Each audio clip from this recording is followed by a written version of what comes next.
Om Shanti 11 September 2021 प्रातःमुरली बाप दादा मधुबन।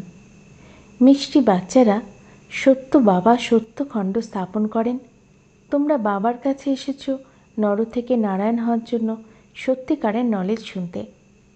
प्रश्न, तोमरा बाच्चादेर निजेदेर गृहस्थ व्यवहारे अत्यंत बुझे बुझे चलते हबे केन? उत्तर, केनना तोमादेर गति एवं मति सबेर थेके आलादा।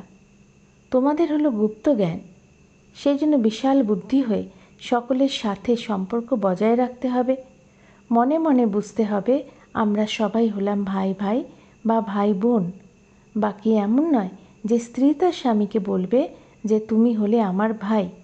एई रकम शुनले लोके बोलबे एर कि हयेछे, ताई जुक्तिर साथे चलते हबे। ओम शांति। आध्यात्मिक बाबा बसे बाच्चादेरके बोझान। आध्यात्मिक शब्दटी ना बोले केवल बाबा बोललेও बुझते पारा जाबे इनी हलेन बाबा। बाबा बसे बाच्चादेरके बोझान। सबाई निजेदेरके भाई भाई तो बोले, ताई बाबा बसे बोझान बाच्चादेरके। सबाइके निश्चयई बोझान ना? गीतातेও लेखा रयेछे भगवानुवाचो। कार उद्देश्ये? सकले हलो भगवानेर सन्तान, तिनी हलेन भगवान पिता। अतएव भगवानेर बाच्चारा सबाई हलो ब्रादार्स। भगवानई निश्चयई बुझिए थाकबेन, राजयोग शिखिए थाकबेन। एखन तोमादेर बुद्धिर ताला खुलेछे। तोमरा छाड़ा एई रकम चिंता भावना आर कारोरই चलते पारे ना। जादेर जादेर काछे बार्ता पौঁছে যেতে থাকবে তারা তারা স্কুলে আসতে থাকবে, পড়তেও থাকবে। ভাববে প্রদর্শনী তো দেখলাম, এখন গিয়ে আরও একটু শুনি। সর্বপ্রথমে হলো মুখ্য কথা জ্ঞান সাগর পতিত পাবন গীতা জ্ঞানদাতা শিব ভগবানুবাচো। তারা যাতে বুঝতে পারে এদেরকে যিনি শেখাচ্ছেন, যিনি বোঝাচ্ছেন তিনি কে? তিনি সুপ্রিম সোল, জ্ঞানের সাগর, তিনি নিরাকার। তিনি হলেন ট্রুথ, তিনি তো সত্যই বলবেন। ওনার বিষয়ে কোনো প্রশ্ন উঠতে পারে না। তিনি হলেন পতিত পাবন। তিনি যখন এখানে আসেন তাহলে নিশ্চয়ই তিনি তার টাইম অনুযায়ী আসবেন। তোমরা দেখছো যে এই হলো সেই মহাভারতের যুদ্ধ। বিনাশের পরে ভয়েসলেস দুনিয়া হবে। এটা মানুষ জানে না যে ভারতই ভয়েসলেস ছিল। বুদ্ধি চলে না। গোদরেজের তালা লেগে রয়েছে, তার চাবি একমাত্র বাবার কাছে। সেই জন্য এটা কারো জানা নেই তোমাদেরকে কে পড়াচ্ছেন। দাদা বুঝে যান, তাই তিনি ব্যাখ্যা করে দেন। কেউ কিছু বললে সবার আগে তাদেরকে এটা বোঝাও এতে লেখা আছে শিব ভগবানুবাচো। সেটা হলোই ট্রুথ। বাবা হলেন নলেজফুল। সৃষ্টির আদি মধ্য অন্তের রহস্য বাবা বসে বোঝান। এই শিক্ষা এখন তোমাদের সেই বৃহদের বাবার কাছে প্রাপ্ত হয়। তিনিই হলেন সৃষ্টির রচয়িতা। পতিত সৃষ্টিকে পবিত্র বানান তিনি। তাই সবার আগে বাবার পরিচয় দিতে হবে। সেই পরমপিতা পরমাত্মার সাথে আপনার সম্পর্ক কী? তিনি নর থেকে নারায়ণ হওয়ার সত্যিকারের নলেজ দেন। বাচ্চারা জানে বাবা হলেন সত্য, তিনি সত্যখণ্ড বানান। তোমরা এখানে এসেছো নর থেকে নারায়ণ হতে। ব্যারিস্টারের কাছে গেলে মনে করে আমরা ব্যারিস্টার হতে এসেছি। এখন তোমাদের নিশ্চয় হয়েছে আমাদেরকে ভগবান পড়ান। অনেকে নিশ্চয় করেও সংশয় বুদ্ধি হয়ে যায়। তখন সবাই তাদেরকে বলে তুমি তো বলতে আমাদেরকে ভগবান পড়ান, তাহলে ভগবানকে কেন ছেড়ে এলে? সংশয় আসার ফলেই ভাগন্তি হয়ে যায়, কোনো না কোনো বিকর্ম করে ফেলে। ভগবানুবাচো কাম হলো মহাশত্রু, তার উপরে জয়লাভ করে জগজ্জিত হবে। যে পবিত্র হবে সেই পবিত্র দুনিয়াতে যাবে।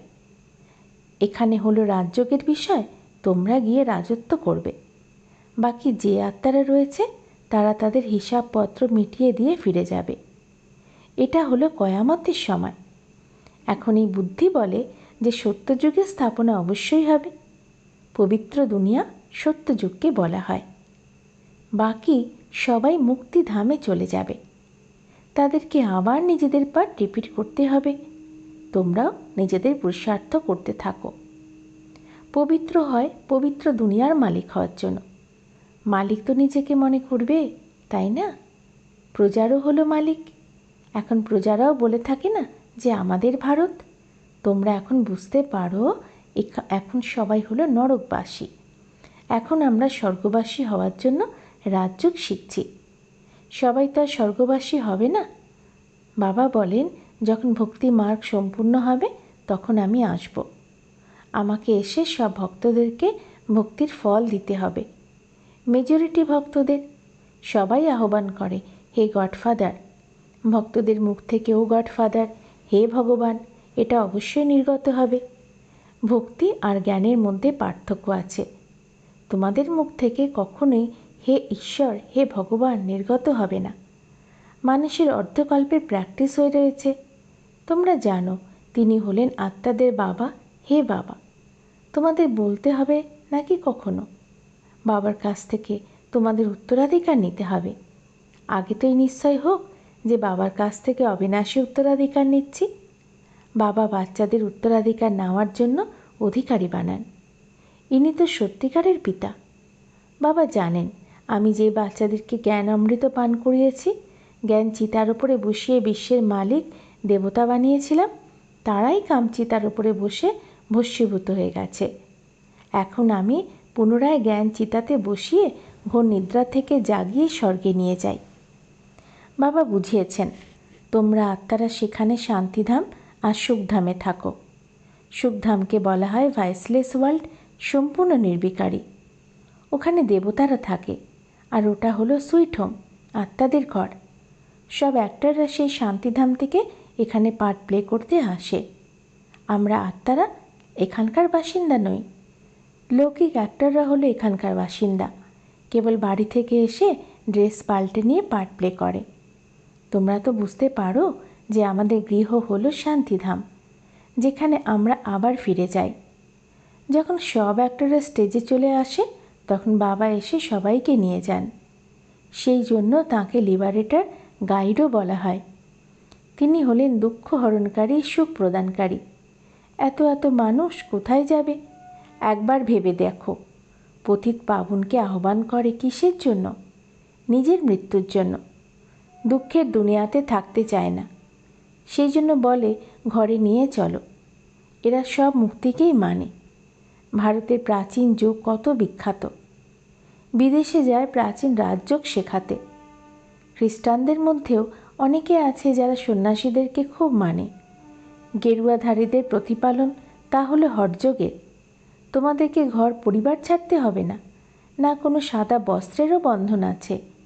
যদিও সাদা ভালো, তোমরা ভাট্টিতে ছিলে, তোমাদের পোশাক এই রকম হয়ে গেছে। আজকালকার মানুষ সাদাটাকে পছন্দ করে।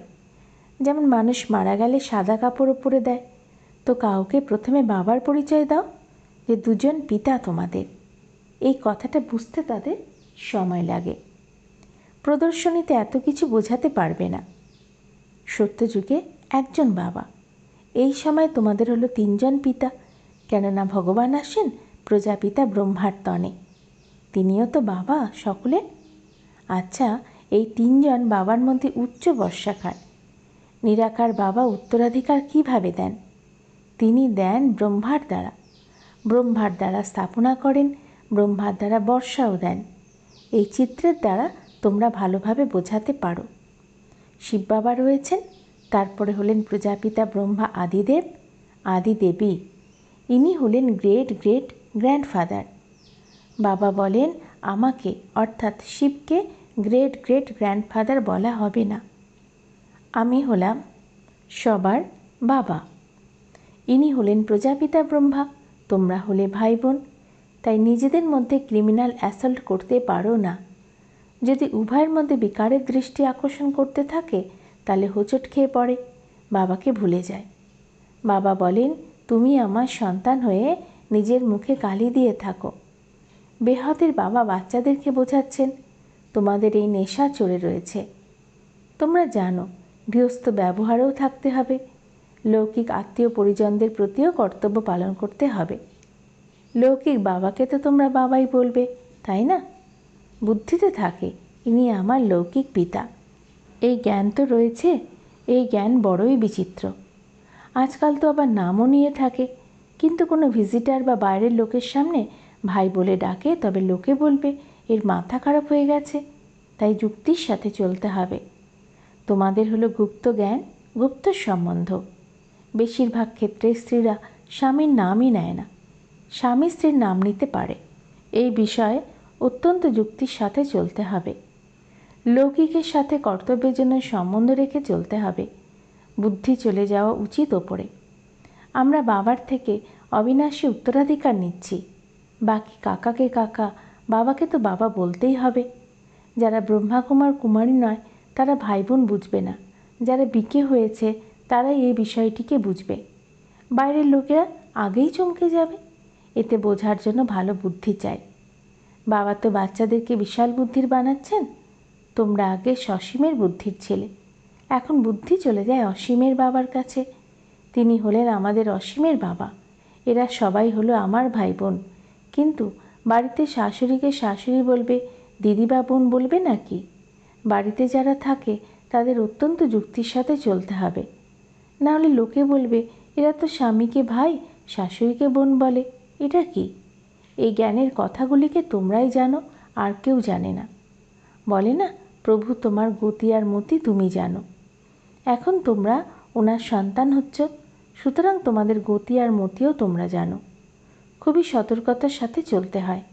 কেউ যেন কোনোভাবে হতাশ হয়ে পড়ো না। অতএব প্রদর্শনীতে তোমরা বাচ্চারা সবার আগে বোঝাতে হবে আমাদেরকে পড়াচ্ছেন কে? স্বয়ং ভগবান। এখন তোমরা বলো, ভগবানকে নিরাকার শিব নাকি দেহধারী শ্রীকৃষ্ণ? গীতাতে যে ভগবানু বাচ রয়েছে তা শিব পরমাত্মার উচ্চারিত মহাবাক্য নাকি শ্রীকৃষ্ণের? কৃষ্ণ তো হলেন স্বর্গের প্রথম প্রিন্স। এমন বলতে পারবে না যে কৃষ্ণ জয়ন্তী শিব জয়ন্তী, শিব জয়ন্তীর পরে গীতা জয়ন্তী, তারপর সাথে সাথে কৃষ্ণ জয়ন্তী। কারণ বাবা রাজ্য শেখান। বাচ্চাদের বুদ্ধিতে এসেছে না, যতক্ষণ পর্যন্ত না পরমাত্মা আসছেন ততক্ষণ পর্যন্ত শিব জয়ন্তী উদযাপন করতেও পারবে না। যতক্ষণ পর্যন্ত শিব এসে কৃষ্ণপুরী স্থাপন করছেন, তাহলে কৃষ্ণ জয়ন্তী কী করে পালন করা যাবে? কৃষ্ণের জন্ম পালন করে, কিন্তু না বুঝে। কৃষ্ণ প্রিন্স ছিলেন, তাহলে নিশ্চয়ই সেটা সত্যযুগ হবে, দেবী দেবতাদের রাজধানী হবে। শুধুমাত্র এক কৃষ্ণই তো আর বাদশাহী পাবে না। বলেও থাকে কৃষ্ণপুরী, আর এটা হলো কংসপুরী। কৃষ্ণপুরী হলো নতুন দুনিয়া, আর কংসপুরী হলো পুরনো দুনিয়া। বলা হয় দেবতার অসুরদের যুদ্ধ হয়েছিল, দেবতারা জিতেছিল, কিন্তু এমন নয়। কংসপুরী শেষ হয়ে কৃষ্ণপুরী স্থাপন হয়েছিল। কংসপুরী পুরনো দুনিয়াতে হবে। নতুন দুনিয়াতে কি কখনো কংস, দৈত্য ইত্যাদি হবে নাকি? এখানে তো দেখো কত কত মানুষ। সত্যযুগে অল্প থাকে, এও এখন তোমরাই বুঝতে পারো। এখন তোমাদের বুদ্ধি চলে যে দেবতারা কোনো যুদ্ধ করেনি। দৈবী সম্প্রদায় সত্যযুগে হয়ে থাকে, আসরিক সম্প্রদায় হলো এখানে। বাকি না দেবতার অসুরদের যুদ্ধ হয়েছিল, না কৌরব পাণ্ডবদের হয়েছিল। তোমরা রাবণের ওপরে বিজয় প্রাপ্ত করে থাকো। বাবা বলেন এই বিকারগুলির ওপরে বিজয় প্রাপ্ত করলে তবেই জগজ্জিত হয়ে যাবে। রাবণের ওপরে বিজয় লাভ করতে হবে, কিন্তু নন ভায়োলেন্স উপায়ে। কেবল বাবাকে স্মরণ করলেই আমাদের বিকর্ম বিনাশ হয়। ভারতের প্রাচীন রাজযোগ বিখ্যাত। বাবা বলেন আমার সাথে বুদ্ধির যোগ লাগাও, তাহলে তোমাদের পাপ ভস্য হবে। বাবা হলেন পতিত পাবন, তাহলে তোমরা পতিত থেকে পবিত্র হয়ে যাবে। এখন তোমরা প্র্যাকটিক্যালি তার সাথে যোগযুক্ত হচ্ছ। এতে যুদ্ধের কোনো ব্যাপার নেই। যারা খুব ভালোভাবে পড়াশোনা করবে, বাবার সাথে যোগযুক্ত থাকবে, তারাই বাবার কাছ থেকে অবিনাশী উত্তরাধিকার পাবে। পূর্বকল্পের মতোই এই পুরনো দুনিয়ার বিনাশও হবে। সবাই তাদের হিসাবপত্র মিটিয়ে যাবে। তারপর ক্লাস ট্রান্সফার হয়ে নম্বর অনুযায়ী বসবে। তোমরাও নম্বর অনুসারে সেখানে রাজত্ব করবে। আচ্ছা, মিষ্টি মিষ্টি হারানিধি বাচ্চাদের প্রতি মাতা পিতা বাপদাদার স্মরণে স্নেহ সুমন আর সুপ্রভাত। আত্মাদের পিতা তার আত্মারূপী বাচ্চাদেরকে জানাচ্ছেন নমস্কার। আমাদেরও বাপদাদাকে শ্রদ্ধা সুমন স্মরণ ভালোবাসা নমস্কার। ধন্যবাদ বাবা। আজ ধারণার জন্য মুখ্য সার: 1. এই কয়ামতের সময় যখন কিনা সত্যযুগে স্থাপনা হচ্ছে, তাহলে পবিত্র অবশ্যই হতে হবে।